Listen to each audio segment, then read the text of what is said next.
we're now ready to do the top side of the tailored placket. So we're going to head back to the iron again. And remember, we press the seam towards that placket. Got this, the top placket here. This is very much like what you just did. We have that folded edge turned under 1/4 inch. Remember last time?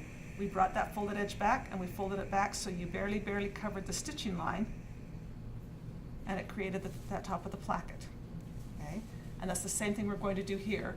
With the same idea, we're going to take the hem gauge and measure it and make sure we stay the same width from top to bottom and pin that in place. If your shirt is one color, top to bottom, it will be less obvious if you have a little bit of a width variation.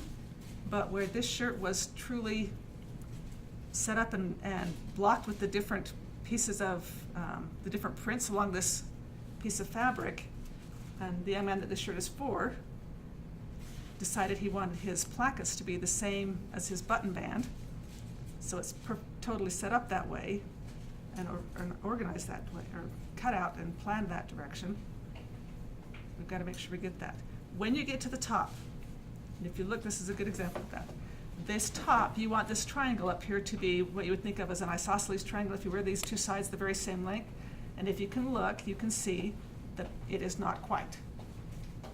And so I've got to play with it just a little bit. And the nice part, again, about this chimney technique is I can just reach up inside and I'm going to do it over-exaggerated, I can roll that to one side and that changes the length of the triangle. You only have to do it a tiny bit because as you roll it to one side, it lengthens one side at the same time as it's shortening the other. And so it will become that isosceles triangle, or the two sides even, very, very quickly. And so I moved that just barely, and you can see now that the top of my triangle is the same length on both sides. When I get that in place, so that they're the same, then I'm going to pin my triangle in place so that it stays lined up that way. Okay? When we stitch it, we are going to actually sew across the top of the placket, pivot turn, head up to the top, do the triangle, and then head down and close this size. You want to be sure when you go across the top of it here that you are near where that top of that box was. And so I like to look up inside, kind of mark where that was, and I give myself a place that I'm heading across so that I sew that hole closed that's inside the placket. Otherwise, if you don't, when you come to the back side, this hole that's right there is open if you stitched across, and all the lint in your dryer and all the lint from all your clothes will collect up inside the top of your triangle if you don't get that thing shut. So I like to look inside of there and make sure that as I sew that across, I am actually stitching right across the top of there and closing that hole so that I don't collect lint every time that I sew. All right, so let's go sew. I've set the machine right at where the pin was that I marked so that I'd be sure I went across that top of the plaque where I wanted to. And I'm dropping my needle so that as I would be at where edge stitching would be along that back side. I'm just going to begin. I am not going to back stitch this time because this stitching does show on the face of the garment when it's done. And so I'm going to just stitch across that placket to the other side, lift, pivot turn the placket, and now I'm heading up towards the top of the placket. Again, if you want to use a number 10 foot to edge stitch, you certainly can use a number 10 foot to edge stitch. Up until this year, I sewed on a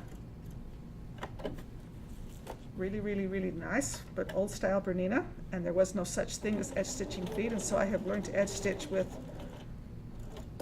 a traditional foot.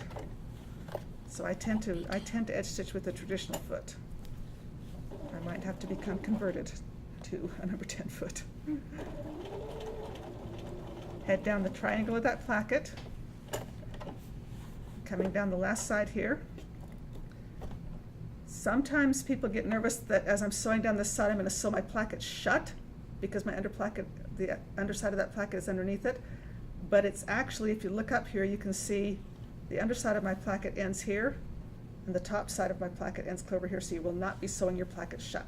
So in order to be sure that you're not pulling your sleeve at a funny angle, don't yank that thing to get it out of the way. There's no reason to. You're not going to sew on top of it. Just stay on your grain and sew down that last side.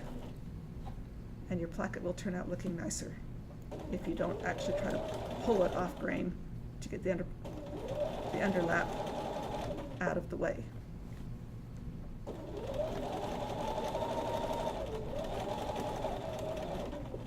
When you get to the bottom, you absolutely can backstitch at the bottom because that is going to wind up inside the seam allowance when you put your cuff on.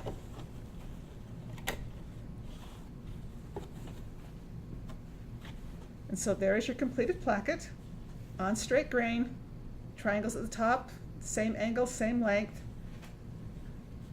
and you are done. So tailored plackets are not difficult. Yes, there's a lot of steps, but as long as you're accurate, they go in really, really fast and really, really easy.